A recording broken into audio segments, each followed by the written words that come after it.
So I was furloughed for a few days a week, so I'm a dental nurse, so I was just working less hours during the week, which was a bit shit because you don't get as much money as you usually do.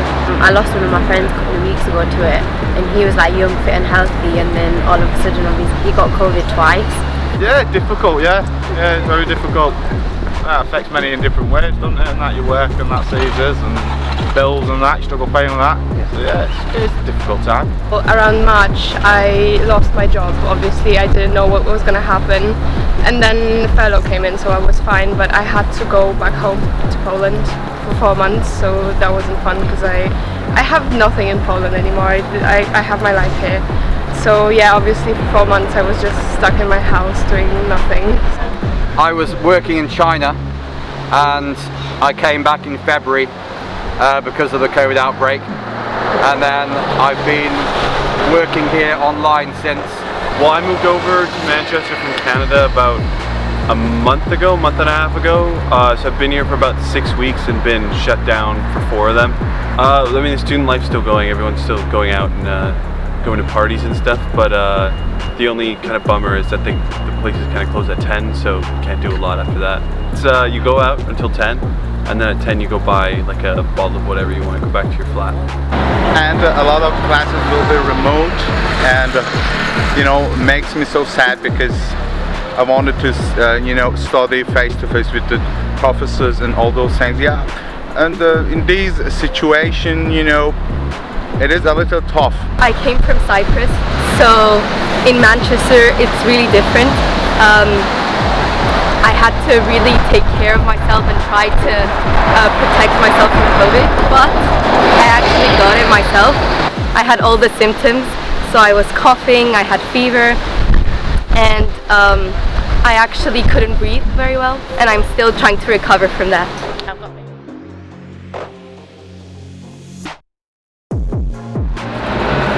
I would say it's a bit of a tricky one, to be honest, because I mean it's kind of a very unprecedented situation, isn't it? So it's I think it's quite a tough one to kind of call, really. So I think there's things maybe we could have done sort of better earlier, but I think given the nature of like the times we're in, you know, I don't think anybody really knows kind of, you know, back then what was going on. I think there should be a bit of a kind of national lockdown for the year. Not amazingly well. I mean, I think they've genuinely tried their best, but I think when I came back from China, I came from being amazingly strict, and when I arrived in England there were no restrictions at all. So I came like wearing a mask and from a really strict environment, and then when I came I went through a barrier and an alarm went off, so I went round the side and then I just gave my passport and they said you're good to go in, and so I wasn't checked if I was well at all or anything like that. I self-isolated for 2 weeks, but there wasn't anyone imposing that on me. I know that a lot of people are suffering from anxiety because they can't really go out and they're scared of the virus, and I don't think they handled it really well by making students come to the uni. Some aspects are good, some aspects are crap. A lot of businesses get let down by government and that, all small businesses, they all come to a close and that. So furlough scheme, people take advantage of it. So it's, yeah, half of it's good, half of it's on the bad side. Not very well, not really. In my honest opinion, I think they do things because they have to do it. Like for instance, you know, they shut you in for 2 weeks because that's what people say you have to do, and I feel like it's not kind of something that they know 100% over here that like this is going to work, or they want to put us into tier 3 and they're going to say that's going to work, but again there's no real evidence. So like in my opinion they're just kind of doing it for the sake of doing it rather than doing it for the sake of it working. You know, the COVID is a new thing, new issue, and I think the governments, not just the UK government, they don't know how to deal with it, you know. Terrible poor. Really poor. Yeah, really poor. They've been trying to please everyone. Kind of protected the economy during the furlough scheme. So for example, for me, I was just receiving my normal pay even though I was 1,800 kilometers away and doing nothing. So yeah, I guess they dealt well with the economic aspect of it, but not really when it comes to, you know, really protecting us from getting COVID.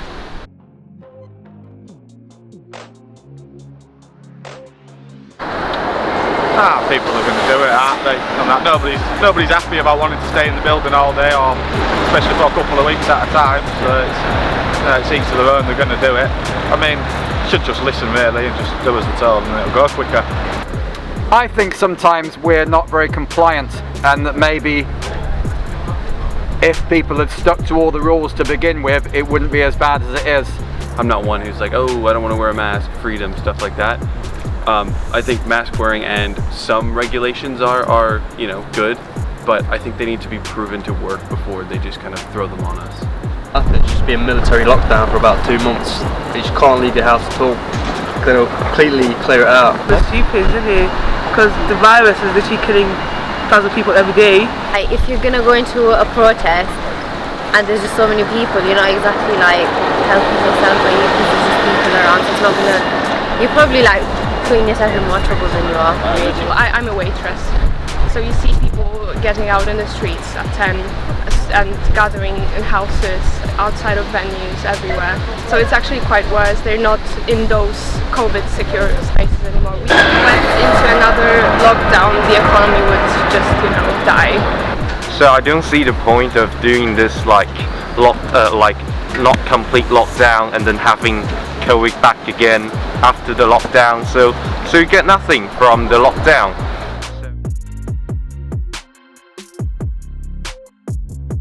Yeah, you can tell like Manchester, when I was actually a student at the University of Manchester, and I mean I've never seen the town so dead as kind of when I went in today. I guess the Mayor of Manchester is trying to look out for people and their businesses, and I guess Boris Johnson's trying to protect the rest of the country if he sees numbers rising in Manchester.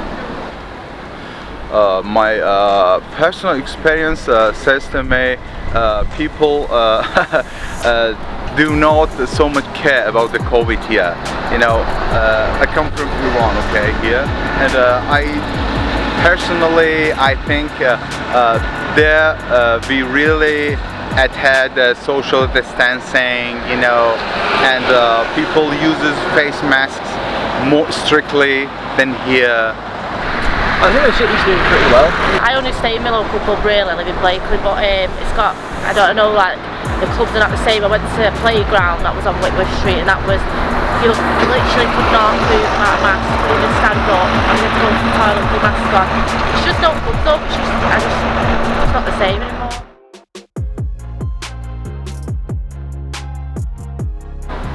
I don't know what can save 2020 now, there's a question. Getting everything back to normal, finding a cure. God. I don't know, what does it have, like a month and a half left? I don't know if there's anything that can do that. England winning the World Cup next summer.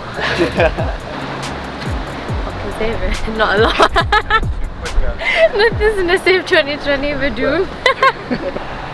Oh my god, and I mean 2020 is almost gone anyway, so I guess that one isn't to say, but yeah, a better 2021 definitely. Oh, that's a hard one. I just want 2021 to come. Just hope for the best.